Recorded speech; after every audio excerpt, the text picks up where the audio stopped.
Ay, nako mga kapatid, third day in Boracay na kung saan hindi pa natatapos ang aming activity, ang aming travel dito. Kaya naman ay unti-unti na naiibsan o nasosolve ang aking inner child na kung saan noon ay pangarap ko lamang at ngayon ay natutupad ko na mga kapatid. At ito na nga, nakatawid kami dito sa may Katiklan na kung saan dito kami mag-EEVR, mag-zipline, magsakay-sakay ng parang motor.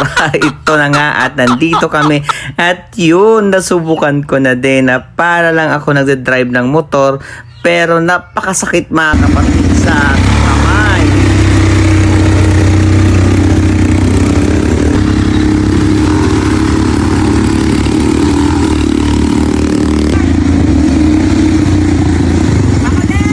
Pagkatapos namin mag-motor-motor with 3 rounds ay ito, dumiretso kami dito sa kanilang zipline mga kapatid. As this is my first time.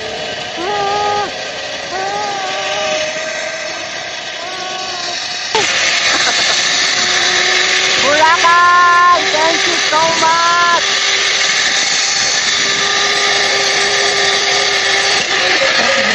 Kinakabahan ako pero ang sarap sa pakiramdam mga kapatid. Pero ito, kinabahan talaga ako dito sa kanilang ilog na kung saan nakatalon din ako after 1 minute.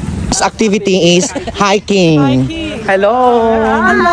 Yeah, my friends from Australia! Ito ang kagandahan ng joiner. Marami kang magiging kaibigan habang kayo ay nagra-rides. At ito na nga ang last na rides namin, ang parasailing na kung saan wow! Ito ang isa sa pinaka-dream ko na nakikita ko lamang sa TikTok at sa mga video. At ngayon ay my God! Masya Allah! At tingnan mo mga kapatid, napakasaya namin at 15 minutes kami dito nasa itaas at kung saan grabe sunog talaga ang mukha namin dito pero napakasaya mga kapatid at ito dapat ang subukan ninyo pag kayo ay pumunta ng Boracay Island. Nakakakaba pero super saya ng parasailing.